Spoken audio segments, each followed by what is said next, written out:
सभी साथियों को नमस्कार। ज्योतिष विज्ञान के कार्यक्रम में मैं किशोर नाथ झा सबका हार्दिक अभिनंदन करता हूं। मित्रों, कुंभ का मेला चल रहा है और एक बड़ा प्रश्न ये आता है कि आखिर कुंभ के मेले में जो बाबा लोग आते हैं, साधु लोग आते हैं, वो आखिरकार साधु कैसे बनते हैं? ऐसी कौन सी ग्रहों की स्थितियां होती हैं जो अच्छे से अच्छा मनुष्य, पढ़ा लिखा नौकरी करने वाला भी आखिरकार बाद में साधु बन जाता है, बाबा बन जाता है? तो कुंडली के अंदर में ऐसा कौन से योग होते हैं जिनकी वजह से ये सारी बातें होती हैं? यानी कि कुंडली में अगर ये योग रहेगा तो एक समय आने के बाद आदमी को गृहस्थ जीवन से विरक्ति हो जाती है और वो संन्यास ले लेता है। चाहे वो आईआईटी इंजीनियर क्यों ना हो, डॉक्टर क्यों ना हो, कोई भी हो, बड़े से बड़े पद पर रहने वाला भी अगर उसकी कुंडली में संन्यास का योग होगा, पूर्ण योग होगा, तो वो संन्यास धारण कर लेगा एक समय आने के बाद।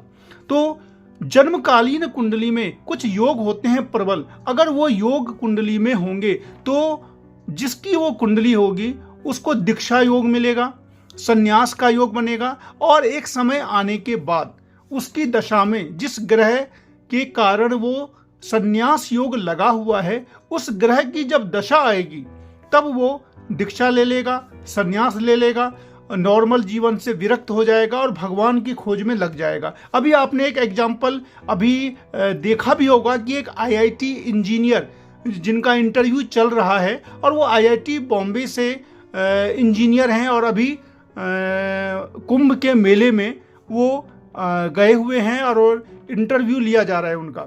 तो आखिरकार आईआईटी बॉम्बे का एक स्टूडेंट कैसे एक बाबा बन गया जो कुंभ के मेले में चला गया, यानी कि अपने जीवन से विरक्त हो गया, अपने लाइफ को उसने झोंक दिया दीक्षा में। तो आखिरकार कुंडली के अंदर ऐसा कौन सा योग होता है जिनकी वजह से ये सारी बातें होती हैं? तो सबसे पहले समझते हैं लग्नकालीन कुंडली जो होती है, जन्मकालीन कुंडली लग्न वाली, उसमें अगर किसी की भी कुंडली में एक साथ 4 से ज्यादा प्लैनेट एक ही जगह पर बैठे हों, यानी कि आप समझ लीजिए 1 से लेकर के 12 भाव तक होते हैं, किसी भी घर में अगर 4 से ज्यादा प्लैनेट एक साथ बैठे हों, उसमें 10th हाउस का लॉर्ड भी हो, यानी कि दशमेश भी हो, और उसमें से कम 1 या 2 प्लैनेट बहुत ही ज्यादा बलवान हो, यानी कि स्ट्रांग हो, उच्च हो, या फिर बली अंश में हो, या अच्छे नक्षत्र में हो।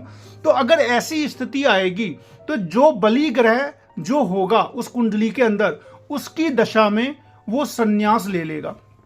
अगर सूर्य के कारण होगा, यानी कि सूर्य अगर दीक्षा का कारक होगा, तो वो वानप्रस्थी हो जाएगा और नदियों में या पहाड़ों में रहने लगेगा और ब्रह्मचारी हो जाएगा। अगर चंद्रमा होगा, अगर यानी कि चंद्रमा बहुत ही ज्यादा बलवान है, सारे प्लैनेट के साथ में चंद्रमा बलवान है, तो वो भी क्या हो जाएगा, वो इसी तरीके का जो नागा बाबा जो होते हैं वो बन जाएगा। अगर मंगल होगा तो खराब करवा देता, भिक्षावृत्ति वाला बाबा बना देता है। और अगर बृहस्पति होगा तो भी वो भिक्षुक ही बना देते हैं, यानी कि ज्यादातर स्थितियों में ये होता है कि वो बाबा बन जाने के बाद वो भिक्षुक बन जाते हैं और लोगों से दूर रहना शुरू कर देते हैं और अपने तपस्या करते हैं या फिर जो भी हो अपने ईश्वर की खोज में लगे रहते हैं। तो पहला योग यही है कि 4 से ज्यादा प्लैनेट इकट्ठे कहीं बैठे हों, उनमें से 10th हाउस का लॉर्ड भी होना चाहिए और उनमें से कम 1 या 2 प्लैनेट बहुत ही ज्यादा स्ट्रांग हो। दूसरा, दीक्षा योग के लिए जो सबसे प्रबल जो प्लैनेट है वो है शनि। तो शनि की दृष्टि अगर लग्न पर हो, यानी कि आपके जो कुंडली में जो पहला हाउस होता है वो लग्न होता है, उस लग्न पर अगर शनि की दृष्टि पड़ जाए और शनि पर किसी ग्रह की दृष्टि ना हो, यानी कि शनि की दृष्टि लग्न पे हो लेकिन शनि पर किसी ग्रह की दृष्टि ना हो, तो भी ये बहुत ही बड़ा संन्यास योग बनता है। और शनि की जब भी अंतरदशा महादशा आएगी, सरकमस्टेंसेस ऐसे हो जाएंगे कि उसको भक्ति में वो लीन हो जाएगा और बाबा बन जाएगा। इसके बाद चंद्रमा जहां पर आपका है, जिस राशि में है, उसका कोई मालिक होगा, यानी कि लॉर्ड होगा, उस पर भी अगर शनि की दृष्टि पड़ती है और शनि बलवान है, अगर शनि बलवान है तो भी ये संन्यास का योग बनता है। 9th हाउस में अगर शनि बैठा हो और किसी भी प्लैनेट की 9th हाउस पर में दृष्टि ना हो, यानी कि 9th हाउस में शनि बैठे हों और 9th हाउस पर किसी भी ग्रह की दृष्टि ना हो तो भी दीक्षा योग बनता है। इसको प्रव्रज्या योग भी बोलते हैं, सन्यासी योग भी बोलते हैं, बाबा बनने का योग भी बनते हैं। यानी कि बाबा बनने का योग हो गया, सन्यासी योग हो गया, प्रव्रज्या योग हो गया, दीक्षा योग हो गया, ये सारी सेम बातें हैं और सबके जो ये योग है इनकी वजह से ये होता है। तो जिनकी कुंडली में अगर ये ऐसा होगा तो एक समय ऐसा आएगा कि उनको गृहस्थ जीवन में या फिर इधर की लाइफ में अच्छा नहीं लगेगा और वो ईश्वर की खोज में, सत्य की खोज में जो भी होगा वो अपना दीक्षा ले लेते हैं और दीन दुनिया से कट जाते हैं।